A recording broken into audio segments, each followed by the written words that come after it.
अस्सलामुअलैकुम वरहमतुल्लाहि वबरकातुहू। ये है आज़ाद सोच और मेरे साथ हैं प्रोफेसर डॉक्टर ताउर रहमान और हम थिंकिंग स्किल्स के बारे में बात कर रहे हैं। तो सोसाइटी के अंदर सोच का मेयार बेहतर बनाने के लिए ज़रूरी है कि समझा जाए कि हायर ऑर्डर थिंकिंग स्किल्स क्या होती हैं, इनको आसान अल्फाज में किस तरह समझा जा सकता है और इसको ज़िंदगी में किस तरह से अप्लाई किया जा सकता है। हमेशा हमारे एग्जाम्स में लिखा होता है analyse this, analyse that, analyse. हम लोग तो एग्जाम्स में नॉर्मली नोट्स पढ़ के या इस तरह करके वो याद करके ही मेमोरी वाला ही लिख देते हैं, लेकिन बेसिकली एनालिसिस का मतलब क्या होता है? Like what do we mean that हम इस सिचुएशन को एनालाइज कर रहे हैं या इस प्रॉब्लम को एनालाइज कर रहे हैं या इस डाटा को, इस टेक्स्ट को एनालाइज कर रहे हैं। What do we mean by that? अब देखिए जो हायर ऑर्डर थिंकिंग जो है वो एक उसके लिए कुछ स्किल्स जो है ना आपके अंदर डेवलप होना चाहिए अच्छा। और आप अपने डेवलप करें। तो उसमें हम्म। जो सबसे पहले स्किल आती है वो ये कि एनालिटिकल स्किल एनालिटिकल स्किल। ये कि जो नॉलेज आपके पास आई है, जो इन्फॉर्मेशन आपके पास आई है, आप उसको बिट्स के अंदर ब्रेक करें। अच्छा। आप उसको छोटे-छोटे बनाएँगे, ये बिट है, ये इसका ये अच्छा। अच्छा ये फ़र्ज़ करिए ज़िंदगी के अंदर आप कोई भी काम कर रहे हैं, हम्म। एग्ज़ाम्पल मैं ले लेता हूँ, आप एक जॉब कर रहे हैं। सही। तो आप के अंदर जो है वो थोड़ा-सा सारी चीज़ों के सेक्शन देखेंगे, अच्छा इसमें ये फ़र्ज़ करिए मैं कंट्रोलर एग्ज़ामिनेशन हूँ, तो मैं देखूँगा कि अच्छा ये पेपर डेवलपमेंट करने का सेशन है, हुँ, ये हुँ। जो है प्रोसेस करने का है, ये हुँ। पेपर को एग्ज़ामिनेशन का कंडक्ट करने का है, ये जब हुँ। एग्ज़ामिनेशन कंडक्ट करता है तो उसका असेसमेंट है। तो ये जो भी इन्फॉर्मेशन आपके पास है, आप उसको ब्रेक करते हैं। अच्छा। ब्रेक करने के बाद जो नेक्स्ट स्किल चाहिए होती है, ब्रेक करना आपके लिए बहुत आसान है, लेकिन नेक्स्ट स्किल चाहिए होती है कि उसको एक अपने अपनी रिक्वायरमेंट के मुताबिक रीसिंथेसाइज़ करते हैं। अच्छा। हाँ, आपने उसको सही। पहले ब्रेक किया, ब्रेक हुँ, करने के बाद उसको बिट्स बने, आपने हुँ। अच्छा अब आपकी उसको जिसको आप प्लानिंग कर रहे हैं, कुछ भी कर रहे हैं, लेकिन आप उसको रीसिंथेसाइज़ करते हैं।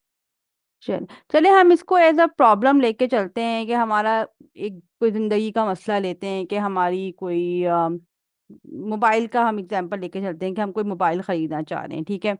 तो how will we go through it? Like हम इसको कैसे इस सिचुएशन को एनालाइज़ करेंगे? कैसे इसको हम वो करेंगे? अब देखिए ना आपने आपने आप एक एग्ज़ाम्पल दी कि आपने एक मोबाइल खरीदना है। तो आपने एक ये कहाँ से आया? ये सिर्फ़ एक परसेप्शन बना या हुँ। पॉइंट बना कि खरीदना है, सही। ठीक है? अब मोबाइल खरीदना तो एक बहुत बड़ा चीज़ हो गई है। सही। वही है कि मोबाइल कौन-सा मोबाइल, कैसा मोबाइल? हुँ, अब उसके हुँ। अंदर फिर आप एनालाइज़ कि भई मेरी ज़रूरत क्या है? सही, नीड, ठीक है। जब आप चले जाएँगे तो सारी इन्फॉर्मेशन आपके पास आती चली जाएगी कि ये ज़रूरत है, आपको उसमें कैमरा चाहिए, आपको उसमें साउंड हुँ। सिस्टम चाहिए, आपको उसमें मेमोरी चाहिए, आपको उसमें जो है नेट सही। का वो कनेक्ट ये सही। सारी चीज़ें बिट्स के अंदर तक़सीम कर ली, हुँ, हुँ। उसके फाइनेंसेस ले बाद लिए हमने और हमने रिव्यूज़ ले लिए लोगों से थोड़े से, ठीक है। हुँ, कर लिए सब कुछ किया, ये हुँ, सारी आपके पास इन्फॉर्मेशन आ गई ना, तो हुँ। ये क्या इन्फॉर्मेशन है, सही। उसको रिसिंथेसाइज़ करेंगे, अच्छा ये चीज़ें जो है ना मैं लूँगा तो इसमें मुझे हुँ, इतने का पड़ेगा, इतना नहीं पड़ेगा, ये मेरा बजट है, उसमें ये चीज़ आ जाएगी, तो उसमें ये चीज़ें सारी ऑर्डर हुँ। ऑफ प्रायोरिटी के जो है मौजूद होनी चाहिए। तो ये क्या सही। कर रहे हैं आप रिप्राइज़ कर रहे हैं। तो हमें हमारी परसेप्शन, हमारे नीड और हमारी लाइफ सिचुएशन के हिसाब से हमारे पास एक नए डाटे की शक्ल बन जाएगी वो, ठीक है ना? हमने पहले उसको स्टडी करा सिचुएशन को, फिर हमने अपने हिसाब से उसको रीसिंथेसाइज़ करा कि मेरे लिए सबसे इम्पोर्टेंट ये चीज़ है, मेरे लिए इतने फाइनेंसेस हैं, मेरे लिए इतना वो है, तो फिर मैं आगे बढ़ सकती हूँ। राइट। बिल्कुल एग्ज़ैक्ट ये है हुँ, और हुँ। ये है ना मतलब एक आहिस्ता-आहिस्ता डेवलप होनी शुरू हो जाती है। मैं एक बात कहता हूँ कि बाज़ दफ़ा आप दूसरों के लिए सोच रहे होते हैं, हुँ, बाज़ दफ़ा हुँ। आप दूसरों से फ़ायदा उठा रहे होते हैं। तो अच्छा। जब आप ले रहे होते हैं किसी से, हुँ, हुँ। तो आप उसकी सोच से फ़ायदा उठा रहे होते हैं। सही। और जब आप किसी को थोड़ा दे रहे होते हैं हुँ, हुँ। तो आप अपनी सोच से दूसरे को फ़ायदा दे रहे होते हैं। मतलब हुँ, एक जो है कहना चाहिए जो कि मैं हमेशा कहता हूँ हुँ। स्ट्रैटेजी मेकिंग भी एक स्किल है। सही। तो स्ट्रैटेजी में बाद में आप ये सोचते हैं अच्छा यार ये फलाँ आदमी जो है इसका हुँ। मोबाइल का अच्छा अगर आप मुझे इससे मालूमात ले लेनी चाहिए। सही। तो आपने थिंकिंग को क्या किया दूसरे की थिंकिंग को आपने बोरो यूटिलाइज़ करा। कर लिया। सही। ठीक है ना? तो ये हुँ। आपकी रिस्क के अंदर एक नया स्टेप आ गया जिसको मैं कहता हूँ रिड्रेसिंग। रिड्रेसिंग। हाँ, कि आपने सिंथेसाइज़ तो खुद कर लिया था, हुँ, लेकिन आपने मिस्टर एक्स वाई ज़ेड थे जिनको मोबाइल के बारे में ज़्यादा मालूमात थी या बड़े हुँ। भाई थे, छोटे थे जिनका कि इसमें ज़्यादा एक्सपीरियंस था। आपने जी। उनको एक फोन कॉल किया, "जरा मुझे बताना है इसके बारे में", तो सही। आपने जो अपना रिस्क किया था उसको एक रिड्रेस भी कर लिया। सही। सही। ठीक है ना? ये आपको एक बल्कि आप इसको प्रॉब्लम सॉल्विंग भी इसी में आ गया, और हम्म। आपका सिंथेसिस भी सही, इस और सोच के इसी को अंदर। डिसीजन मेकिंग भी कहते हैं, डिसीजन मेकिंग भी इंसान इसी तरह से करता है। डिसीजन मेकिंग के अंदर थोड़ा सा एक स्टेप आगे है। अच्छा। जब आप डिसीजन दे रहे होते हैं तो फिर आप जजमेंटल हो जाते हैं। जो कहना चाहिए ना, जो डिसीजन मेकिंग का प्रोसेस है, हम्म। वो इवैल्यूएशन और जजमेंट अच्छा। दोनों की तरफ चला जाता है। मतलब एक उससे लिंक बन जाता है डिसीजन मेकिंग में। अच्छा। क्योंकि आप डिसीजन दे रहे हैं ना, एक किसी चीज हम्म। के बारे में आप डिसीजन दे रहे हैं, सही। तो ये थिंकिंग का एक हायर और ऊपर का स्टेप है। सही। अगर आप हायर हायर ऑर्डर थिंकिंग को जो है स्टेप लेटर फैशन में डिसाइड करें, तो ये हम्म। और ऊपर आ जाता है कि सही। जब डिसीजन करते हैं या जजमेंट बना रहे होते हैं सही। ना, तो इसके अंदर आपको कॉन्फिडेंस और एक्सपीरियंस और ये सब चीजें जो हैं, उनको मैं कहता हूँ कि उनकी वैल्यू बढ़ जाती है। अच्छा, इवैल्यूएशन के अंदर। इवैल्यूएशन है उसकी वैल्यू बढ़ जाती है, आप जजमेंट दे रहे हैं। जजमेंटल होना या डिसीजन मेकिंग जो है, ये बेसिकली लेजिस्लेशन से निकला है। ठीक है ना? अच्छा। ट्रू। एक जज जो है वो दे रहा होता है जजमेंट।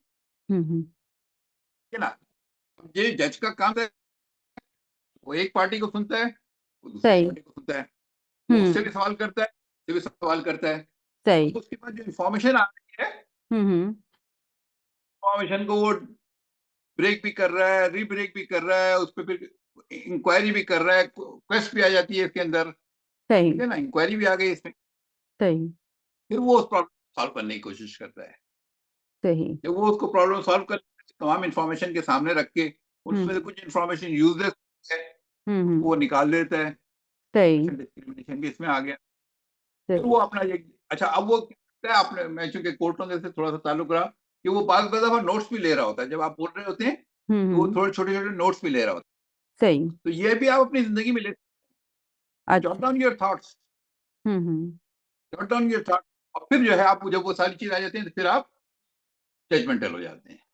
लेकिन आजकल तो नॉर्मली आजकल तो हम लोग बहुत जल्दी जजमेंट पे पहुंच जाते हैं, हम लोगों को भी बहुत जल्दी जज कर लेते हैं कि जी आप हम ऐसे हैं, वो ऐसे हैं। लगते हैं हम में चले गए, हम्म। जबकि हम बेसिकली हायर पे होते नहीं हैं। हाँ, तो this is the problem, right. सही। कि हम जज। लोअर ऑर्डर थिंकिंग है ना, लेकिन हम्म। अपने आपको ये समझने लगते हैं कि हम थिंकिंग पे हैं, तो आप सही। जजमेंटल हो जाते हैं। सही। ठीक है, ये अपनी कहना चाहिए, अपना एक सेल्फ बायस है ये। तो जो आपने जो शुरू में मैंने कहा था ना कि क्या कहते हैं, कॉग्निटिव बायस, सही। सही। कॉग्निटिव बायस में आ जाता है कि आप अपने आप को अफलातून समझने लगते हैं और आगे की तरफ निकल जाते हैं। सही। ठीक है ना? यानी कि हम किसी अच्छा, भी चीज को जज करने से पहले उसको बहुत ड्यू कंसिडरेशन दें, बहुत उस पे थिंक आउट करें, बहुत उसको रीअसेस करें, एनालाइज करें, और उसके बाद हम इस काबिल होते हैं कि हम किसी चीज के बारे में अपना ओपिनियन फॉर्म कर पाए, भले चीजों को एवेलुएट कर पाए। It takes due consideration. देखिए आप इसको इस ध्यान से सोचेंगे, जब आप अपनी सोच को अपने अंदर यूज कर रहे होते हैं, तो आप जो है वो हम्म। आपकी चीज जो है आप पे असरअंदाज हो रही होती है। लेकिन सही। जब आप डिसीजन दे देते हैं, हम्म। तो आपकी सोच दूसरे पे असरअंदाज हो रही सही। है ना? एडवाइस और डिसीजन में फर्क है। सही। एडवाइस तो वो असरअंदाज नहीं हो रही, वो उसको हम्म। बेनिफिट या अपनी सोच के मुताबिक वो यूज करेगा।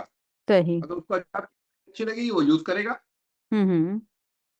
एडवाइस अच्छी नहीं लगेगी वो क्या कर, नहीं यार ये तो बात समझ में नहीं आ रही, वो सही। यूज नहीं करेगा। लेकिन हम्म। जब आप डिसीजन जजमेंट दे रहे हैं तो वो उस पर असरअंदाज होता है। डेफिनेटली। उस मामले में मैं हमेशा बहुत कहता हूँ कि बी ऑलवेज केयरफुल। सही। किसी के बारे में कोई भी जजमेंट देना हो, किसी बातचीत के बारे में जजमेंट देना हो, किसी के थॉट्स के बारे में, सही। तो जजमेंट देना हो कोई, तब भी आप उसको अपने आप को केयरफुल रखें। सही। ठीक है सही। ना? सही, ये आपने बहुत अच्छी बात कही कि एक मशवरा देना एक अलग चीज होती है, एक डिसीजन लेना एक अलग चीज होती है। लेकिन डेली लाइफ के अंदर जिंदगी में डिसीजंस लेने ही पड़ते हैं, आपको जजमेंट्स भी देने पड़ते हैं कभी कभार। तो उसके लिए आपको यह है कि आप अपना टाइम निकाल के सुकून से इस चीज के बारे में सोच के उसको एवेलुएट करके कोशिश करें कि अपने बायसेस को खत्म करके फिर आप कोई जजमेंट पे तक पहुंचे। जब आपको डिसीजन देना पड़ता है, आप उसको क्लासिफाई कर लें। अच्छा। अगर वो डिसीजन जो आपके ऊपर असरअंदाज हो रहा है, hmm. You may be little careless, true. सही। केयरलेस।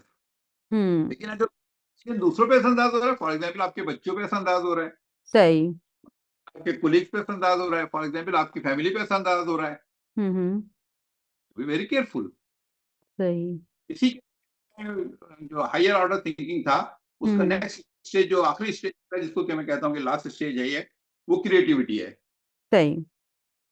कि जब आप अपनी सोच के जरिए एक नई चीज क्रिएट कर रहे होते हैं, तो वो क्रिएटिविटी। क्रिएटिविटी आ जाती है कि अच्छा जी, आपने सोचा और सोच हम्म। के आपने नई चीज क्रिएट कर दी।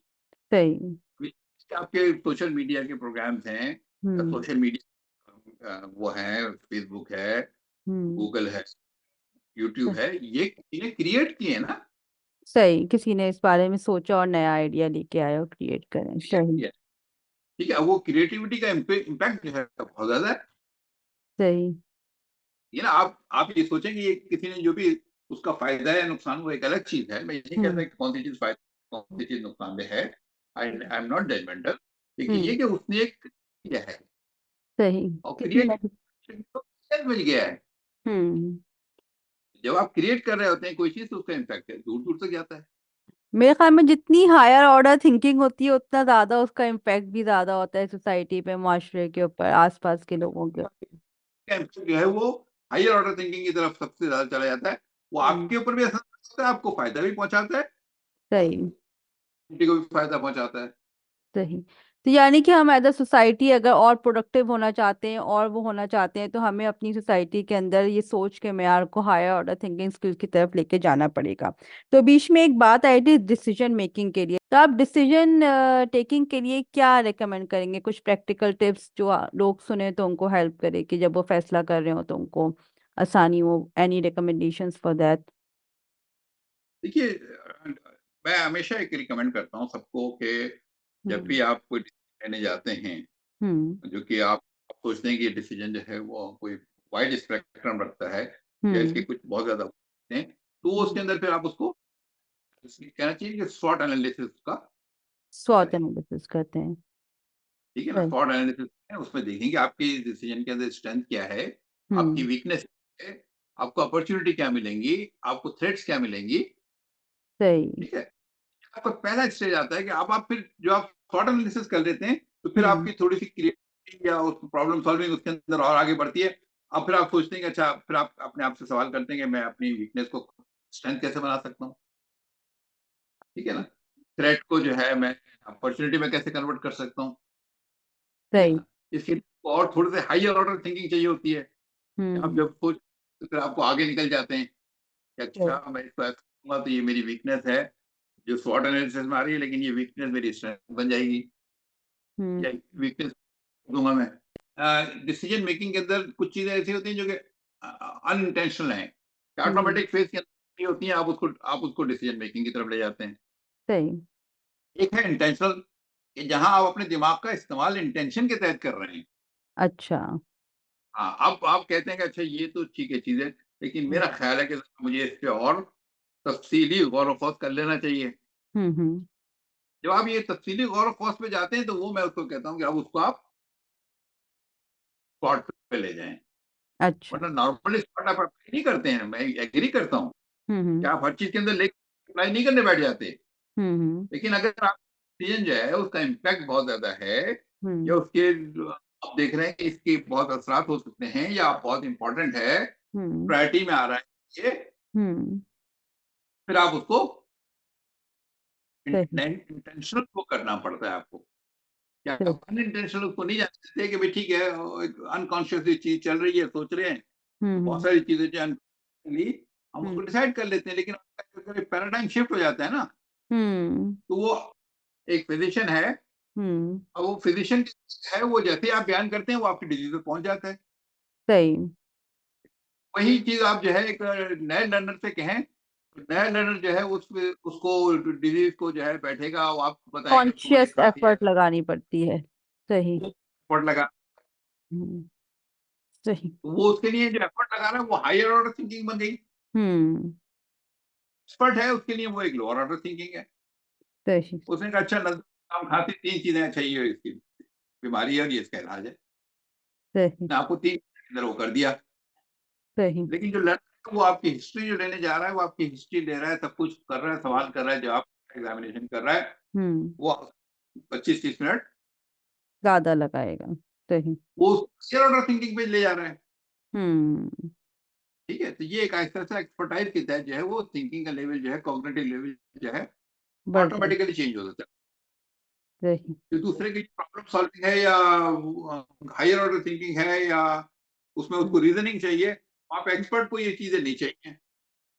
सही, सही। एक्सपर्ट जो है उसको यूज़ कर लेता है क्योंकि उसका एक्सपीरियंस है ना। हुँ, सही।